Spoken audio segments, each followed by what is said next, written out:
عمران ریاض خان صاحب پاکستان سے باہر چلے گئے۔ اب عمران ریاض خان صاحب کی لڑائی تحریک انصاف کے ایک گروپ کے ساتھ شروع ہو چکی ہوئی ہے۔ آپ سنیں گے تو آپ حیران، پریشان اور ششدر رہ جائیں گے کہ چل کیا رہا ہے، ان کو ایک دوسرے سے اتنی تکلیف کیوں ہے، وہ بڑا مسئلہ، ایک دوسرے کو ننگا کرنے کی جو دھمکیاں، تو پھر ہم بھی وہی کریں گے، تو مطلب گولی کا آرڈر۔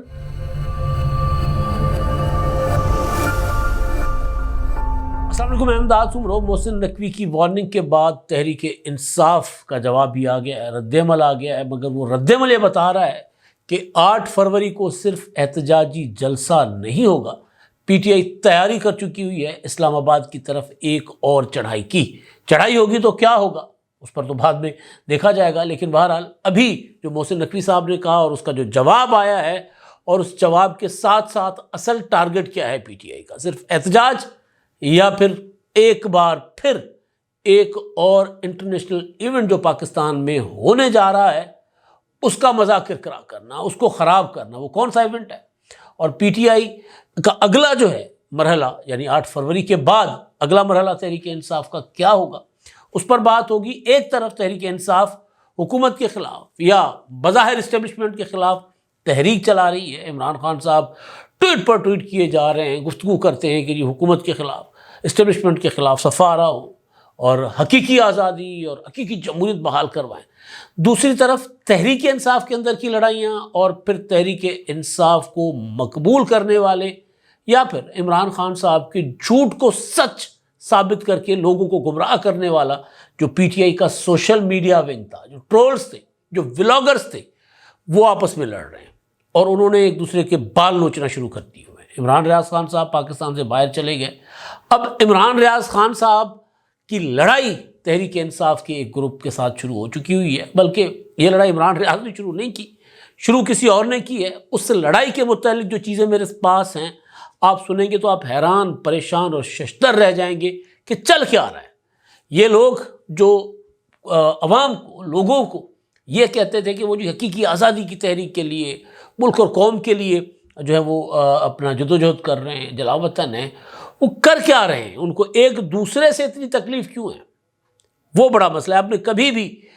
نہیں دیکھا ہوگا کہ جو اپنے آپ کو صحافی کہیں یا ایکٹیوسٹ کہیں سوشل میڈیا کا یا کسی اور وجہ سے، پولیٹیکل ایکٹیوسٹ تو ایک دوسرے کے خلاف ہوتے ہیں، پولیٹیکل لیڈر پارٹیز کے اندر ایک دوسرے کے خلاف ہوتے ہیں، لابیز ہوتی ہیں، لیکن وہ جو صحافی ہیں وہ کیوں لڑ رہے ہیں، چکر کیا ہے؟ ماضی میں کبھی اس طرح لڑائی نہیں ہوئی، ایک دوسرے کو ننگا کرنے کی جو دھمکیاں، عمران ریاض خان صاحب کو یہ دھمکی ملی ہے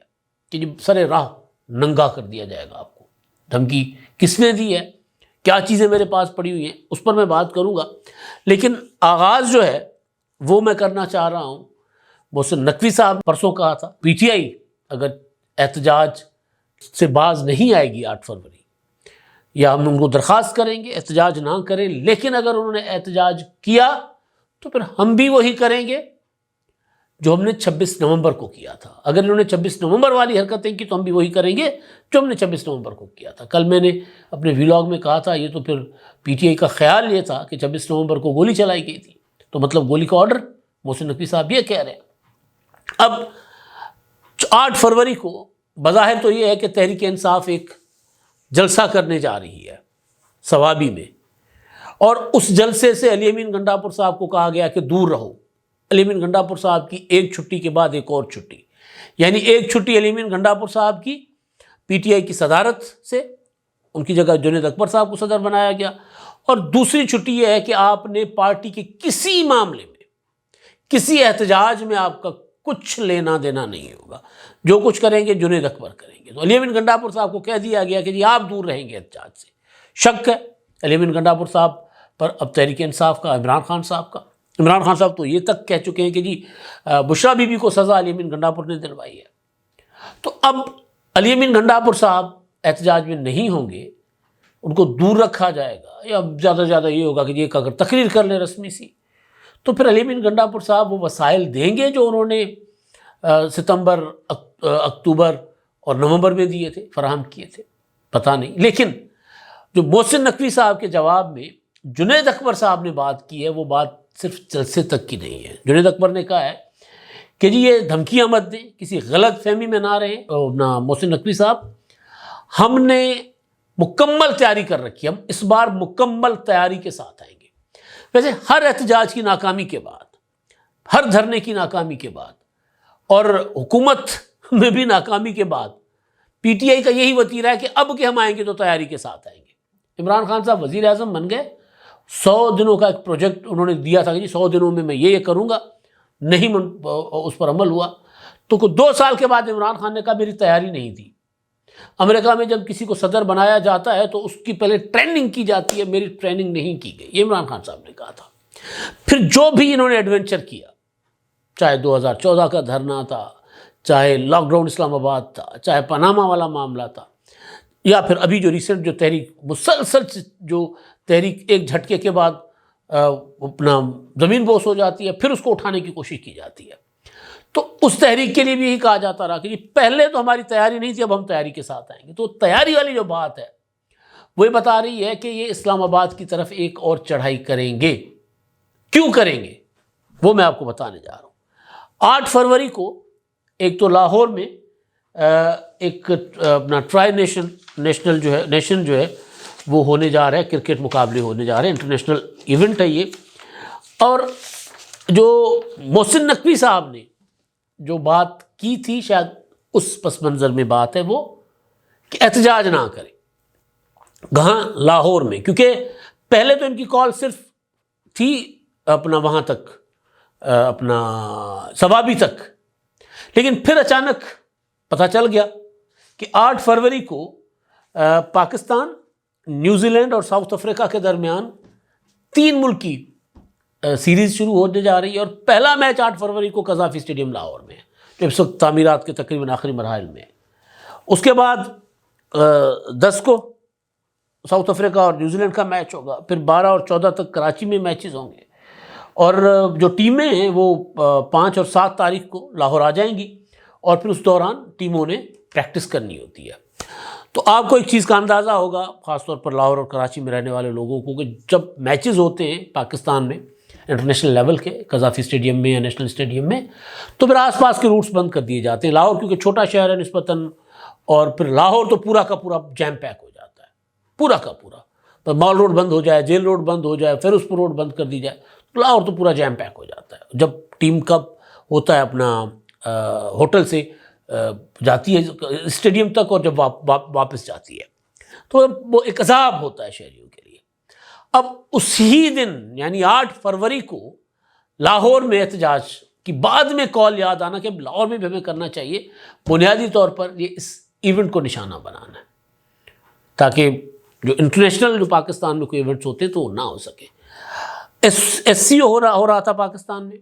کانفرنس ہو رہی تھی اکتوبر میں، اس دوران انہوں نے دھرنا دینے کا اعلان کیا۔ ملیشین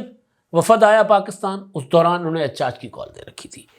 روسی وزیر اعظم آئے پاکستان میں، اس دوران انہوں نے احتجاج کیا تھا۔ 2014 میں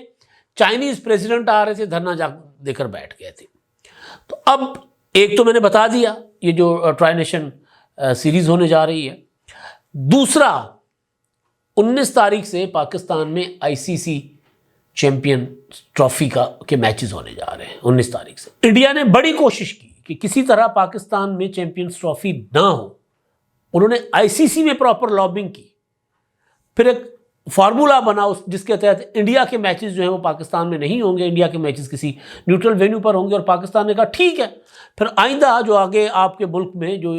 T20 ورلڈ کپ ہے، میرا خیال ہے کچھ اور ایونٹس ہونے جا رہے ہیں انڈیا میں، ہم بھی وہاں نہیں آئیں گے، ہم بھی پھر کسی نیوٹرل وینیو پر کھیلیں گے۔ تو اس بات پر گل مکی، لیکن انڈیا پوری کوشش کرتا رہا کہ پاکستان میں یہ انٹرنیشنل ایونٹ نہ ہو۔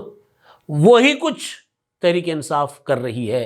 ایک تو 8 فروری کی جو ٹرائی نیشن سیریز ہے، اور دوسرا پھر 19 یہ جو اسلام آباد کی طرف اب کے آئیں گے تو تیاری کر کے آئیں گے، کیونکہ جب 19 تاریخ کو جو میچز ہونے ہیں لاہور میں اور دوسرے شہروں میں، اور اس کے بعد کراچی میں ہونے، قذافی اسٹیڈیم میں، پہلے قذافی اسٹیڈیم میں پھر کراچی میں ہونے میچز ICC کے 19 فروری سے۔ لیکن ایک اگر آپ کا وفاقی دارالحکومت جو ہے وہ جو انڈیا کہہ رہا ہے کہ پاکستان تو محفوظ ملک نہیں ہے، پھر ایک طرف ہماری فورسز پر حملے ہو رہے ہیں، دہشت گرد حملے کر رہے ہیں، کبھی کل KPK میں، کبھی بلوچستان میں، تو دوسری طرف ایک پولیٹیکل پارٹی جو ظاہر ایک بڑی پولیٹیکل پارٹی ہے، کلیم کرتے ہیں ملک کی سب سے بڑی پولیٹیکل پارٹی ہے، اور قومی اسمبلی میں جو نمبر ہے وہ بھی یہی ثابت کرتا ہے۔ وہ پولیٹیکل پارٹی وفاقی دارالحکومت کو مفلوج کرے، جس دن لاہور میں میچ ہو رہا ہو لاہور کو مفلوج کرنے کا اعلان کر دے، تو ظاہر ہے وہ جو پاکستان کو غیر محفوظ قرار دینے کا جو انڈین ایجنڈا ہے وہ سب ہوتا ہے۔ میں یہ نہیں کہہ رہا کہ انڈیا کو خوش کرنے کے لیے کر رہے ہیں، انڈیا کے لیے کر رہے ہیں، لیکن ان کے کام یہ جو کچھ کر رہے ہیں اس سے یہ ہوتا ہے کہ جو انڈیا پاکستان میں کرکٹ کو روکنے کی کوشش کرتا ہے تو وہ ان کو ذرا ایک بہانہ مل جائے گا کہ جی دیکھو ہم تو کہتے تھے، وہ تو ملک ہے ہی غیر محفوظ، وہاں پر ٹیمیں اتری ہوئی ہیں اور وہاں پر جو ایک سیاسی جماعت جو ہے وہ میدان میں ہے اور وہاں پر لوگوں سے مار دھاڑ ہو رہی ہے، یہ ہو رہا ہے وہ ہو رہا ہے۔ تو یہ سارا کچھ اصل ایجنڈا ہے۔ اس وقت 8 فروری کو جلسہ ہو جاتا، جلسے کے بعد پھر پی ٹی آئی اپنا کوئی اور لاہمل، اب جو 8 فروری کا جلسہ ثوابی کا ہے، اس جلسے کے بعد یہ امکان ہے کہ تحریک انصاف ثوابی کے جلسے کے بعد حکومت کو 2 4 5 10 دن کی ڈیڈ لائن دے کر کہے گی کہ اب ہم آ رہے ہیں اسلام آباد، اور وہ بالکل وہی دن ہوں گے جب پاکستان میں یہ عالمی میلہ جو ہے چیمپئنز ٹرافی کا یہ سجنے جا رہا ہوگا۔ یہ بالکل ایک چیز واضح نظر آ رہی ہے۔ میں بتا رہا تھا کہ ایک لڑائی ہے پی ٹی آئی کے اندر اور ایک لڑائی ہے پی ٹی آئی کے دوسرے محاذ پر، کیونکہ وہ پی ٹی آئی وہ کبھی انہوں نے ڈسون نہیں کیا اپنے آپ، وہ کہتے ہیں ہم پی ٹی آئی ہیں، عمران ریاض خان صاحب ہوں، سمیع ابراہیم صاحب ہوں، معید پیرزادہ صاحب ہوں، یہ صابر شاکر، جتنے لوگ ہیں وہ کہتے ہیں بھئی عمران خان لیڈر ہے ہمارا، کہتے رہے ان کا یہ رائٹ ہے۔ اب عمران ریاض خان صاحب جو ہیں انہوں نے جتنی شہرت کمائی ہے اتنی ہی انہوں نے تکلیف بھی اٹھائی ہے، جیل میں تھے، بڑا ان کے ساتھ برا حشر ہوا ان کا، اور یہ کوئی ان کا کلیم نہیں ہے، یہ تو خبریں آتی تھی کہ ان کے ساتھ کیا ہو رہا ہے جیل میں۔ بہرحال وہ یہاں سے اپنی جان بچا کر ان کا خیال ان کے بقول کے مجھے 2 سورسز مجھے بتاتے تھے کہ اب تمہارے ساتھ اچھا نہیں ہوگا، اب گرفتاری نہیں ہوگی، اب مارے جاؤ گے، تو وہ ملک چھوڑ کر چلے گئے۔ 2 اٹیمپٹ کی، ناکام ہوئی، تیسری اٹیمپٹ کامیاب ہوئی، بلوچستان سے شاید افغانستان یا ایران اس کے ذریعے وہ نکل گئے۔ راستہ انہوں نے نہیں بتایا، اتنا ضرور بتایا تھا کہ جی بلوچستان سے گئے۔ عمران ریاض خان باہر جانا چاہ رہے تھے، کوشش کر رہے تھے، اس بات کو مختلف حوالوں سے تو سامنے آتی رہی، لیکن سلمان احمد نے، بڑے سنگر بھی ہیں عمران خان صاحب کے، بہت بڑے قریبی ساتھی بھی عمران خان صاحب کے، تو انہوں نے ایک ٹویٹ کر دیا تھا جس میں انہوں نے کہا تھا کہ جی عمران ریاض سے میری بڑی کوشش کی، بات نہیں ہو رہی تھی، اب بات ہو گئی ہے، وہ ٹھیک ہیں اور باہر آنے کے لیے فلاں ادارے ان کی مدد کر رہے ہیں۔ تو عمران ریاض نے کہا کہ یار مہربانی بھائی، آپ سے بات میں نے کیا کر لیا، آپ تو گلے پڑ گئے بھائی، آپ نے تو میرے پورے خاندان کو رسک پر لگا دیا۔ اس کے بعد عمران ریاض لندن پہنچ گئے یا برطانیہ پہنچ گئے، تو ان کے اوپر مسلسل عمران ریاض پر سلمان احمد حملے کر رہے ہیں۔ انہوں نے ایک ٹویٹ کیا تھا عمران ریاض خان صاحب کو، انہوں نے کہا تھا کہ جی اگر میں نے غلط کہا ہے تو پھر آؤ میرے سامنے۔ بنیادی لڑائی یہ ہے کہ جی یہ کلیم کر رہے ہیں کہ عمران ریاض کو میں نے یہاں سے نکلوایا، میں نے ان کی مدد کی۔ عمران ریاض اس پر شاید بات نہیں کر رہے، لیکن انہوں نے قاسم سوری کا ذکر کیا، اور پھر ان کو عمران ریاض نے بلاک بھی کر دیا تھا۔ تو اس کے بعد انہوں نے کہا کہ جی میں عمران ریاض کو وقت دیا ہے، انہوں نے ایک ٹویٹ کر کے کہ یہ آپ کے پاس وقت ہے 3 دن کا، اور یہ پرسوں انہوں نے ٹویٹ کیا 1 فروری کو، آپ کے پاس 3 دن کا وقت ہے، آپ کو میں آفر کر رہا ہوں، آئیں اپنا بیٹھیں اور انٹرویو دیں۔ انہوں نے اپنا نام لکھا ہے اور کچھ اور کا، معید پیرزادہ ہے، سبین کیانی ہے، اور بیٹھیں آ کر اور بات کریں ٹویٹر پر یا کسی جگہ پر، تاکہ جو اصل حقیقت ہے اور میں اپنی سائڈ کا سچ بتا سکوں۔ پھر انہوں نے بار بار عمران ریاض کو اسی طرح کے ٹویٹ کیے، ٹویٹ آپ اسکرینز پر دیکھ لیں، اور وہ 4 فروری کی انہوں نے کہا کہ 4 فروری کو میں سب سامنے لے کر آؤں گا، سب کچھ سامنے لے کر آؤں گا۔ اچھا جی، پھر ان کے ساتھ عادل راجہ بھی ہم خیال ہوئے، عادل راجہ نے بھی عمران ریاض کے متعلق اسی طرح کی باتیں کی، اور پھر ایک اور کوئی ولاگر ہیں، انہوں نے عمران ریاض کی طرفداری کی۔ انہوں نے کہا کہ یار عمران ریاض نے تو جس حالات میں نکلے ہیں، یہ علی زئی، انہوں نے عمران ریاض کے حق میں ٹویٹ کیا، اور پھر اس پر بھی بڑا غم و غصے کا اظہار کیا سلمان احمد نے۔ وہ کہتے ہیں کہ جی میرے پاس سارے ثبوت ہیں، اور ویزا جو ہے وہ عمران ریاض کو کیسے ملا، یہ سارا کچھ میرے پاس ہے، اور میں سب کچھ میں سامنے لاؤں گا، میں مطلب ہوتا ہے نا کہ ننگا کروں گا میں عمران ریاض کو۔ عمران ریاض نے اس پر ایک ٹویٹ کیا، اور ایک دو ٹویٹس ہیں ان کے، لیکن میں ایک آپ کے سامنے رکھتا ہوں، اور وہ یہ ہے کہ عمران ریاض کہتے ہیں کہ ایک دوست کے کہنے پر سلمان احمد سے رابطہ ہوا تھا، غلطی ہوئی کہ انہیں ویزے کے حصول کے عمل میں شامل کر لیا۔ امریکی ویزا کے حوالے سے انہوں نے کئی دیگر دوستوں اور آرگنائزیشنز کی طرح کوشش بھی کی، مگر کامیابی کی امید ملتے ہی انہوں نے کریڈٹ لینے کے چکر میں سوشل میڈیا پر رولا ڈال کر میری تصدیق کی اور مجھے اور میری فیملی کو خطرے میں ڈالا۔ میں نے سلمان احمد کو فون کر کے احتجاج کیا اور انہیں صاف کہہ دیا کہ مجھے نہ تو اب ان کی مدد چاہیے نہ ہی ویزا۔ اس کے بعد میں نے وہ درخواست بھی واپس لے لی جس پر سلمان احمد صاحب نے ایک تیسرے گواہ کی موجودگی میں اپنی غلطی تسلیم کر کے معافی مانگی۔ اب سلمان احمد میری اور اپنے واٹس ایپ گفتگو اور ای میل کو لے کر بلیک میل کر رہے ہیں۔ میں انہیں فیس سیونگ دوں کیونکہ عمران خان کی بیوی پر تنقید انہیں مہنگی پڑی ہے۔ میں نے انہیں صاف کہا کہ وہ معاملہ آپ کی پارٹی کا اندرونی معاملہ ہے، میرا اس سے کیا لینا دینا۔ اب ایک بات صاف کر دوں سلمان احمد صاحب، آپ مجھے 4 تاریخ تک کی مہلت بالکل نہ دیں، ابھی پیغامات پبلک کر دیں۔ میں اللہ رب العزت کی مدد سے پوری ریاستی طاقت سے بلیک میل نہیں ہوا، آپ کوشش کر کے دیکھ لیں، گڈ لک۔ اور انہوں نے باقی ایک اور ٹویٹ کیا ہے کہ جی بھائی وہ جرنیل مجھے نہیں بلیک میل کر سکے یا جھکا سکے تو بھائی تم کس کھیت کی مولی ہو۔ پھر یہاں پر وہ جو دوسرا علی زئی ہے وہ بھی عمران ریاض کی جو دفاع کرتے ہوئے وہ اس میں کچھ چیزیں اس طرح کی، اشارے اس طرح کے ہیں کہ جیسے کوئی معاملہ ایک دوسرے پر ایجنسیوں کے ایجنسیوں کے ایجنٹ ہونے کا الزام، اس طرح کی کچھ اور کوئی گندے قسم کے معاملات جو ہوتے ہیں چل رہے ہوتے ہیں۔ بنیادی طور پر یہ جو لوگ تھے نا یہ تیار کیے گئے تھے عمران خان کو بڑا لیڈر کر کے پیش کرنے اور عمران خان کے مخالفین کو ذلیل و رسوا کر کے پیش کرنے کے لیے۔ میں دیکھ رہا تھا کسی نے ایک عمران ریاض خان صاحب کی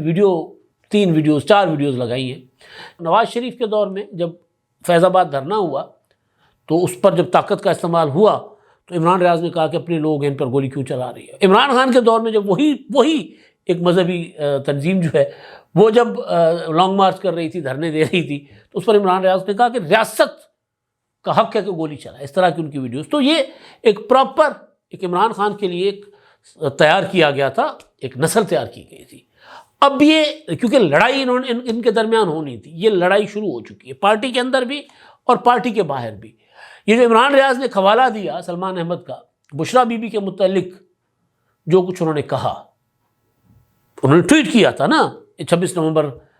کے آس پاس، انہوں نے کہا تھا کہ وہ تو آئی ایس آئی کے ایجنٹ ہے بشرا بی بی، ٹاؤٹ ہے یہ شیخ آئی ایس آئی کے، اور اس کے اوپر طرح طرح کے گندے اور خلیظ قسم کے الزامات لگائے تھے۔ اور پھر عمران خان نے جو قیدی عمران خان ہے انہوں نے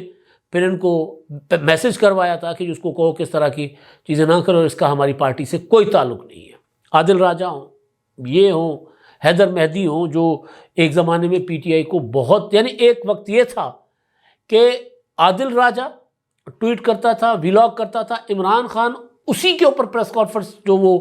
ویلاگ کی شکل میں پریس کانفرنس کیا کرتے تھے وہ عمران خان کر دیا کرتے تھے۔ اور ایک وقت یہ ہے کہ ان کو ڈسون کر رہے ہیں کہ نہیں یہ ہمارے لوگ نہیں ہیں۔ فواد چودھری تو خیر پارٹی میں نہیں، لیکن وہ مسلسل کہتے ہیں کہ بھائی یہ ملک دشمن ایجنڈے پر ہے، ان کو اور سلمان احمد خان کو، ان سب کو۔ لیکن اب عمران ریاض جب باہر پہنچے ہیں تو انہوں نے ان کے ساتھ بھی لڑائی مول لی ہے۔ اب آج تو ہے 3 تاریخ، کل یعنی آج کا دن ہے، اور کل یہ کیا سامنے لاتے ہیں سلمان احمد صاحب جو کہہ رہے ہیں کہ جی ننگا کر دوں گا، سب کچھ سامنے لا دوں گا۔ تو عمران ریاض کے متعلق ان کے پاس واقعی ایسا کچھ ہے جو وہ دھمکی دے رہے ہیں؟ لڑائی بڑی سنگین ہو گئی ہے۔ لڑائی پی ٹی آئی کے اندر، جیسے میں نے کہا نا کہ پی ٹی آئی کے اندر پارٹی کے قائدین ایک دوسرے سے لڑ رہے ہیں، کے پی کے میں تو گتھم گتھا ہوئے ہوئے، اور جو پی ٹی آئی کا جو مشن تھا وہ لے کر آگے چل رہے تھے وہ آپس میں لڑ رہے ہیں۔ اب دیکھیں کیا ہوتا ہے۔ اب تک کے لیے اتنا ہی، اللہ حافظ۔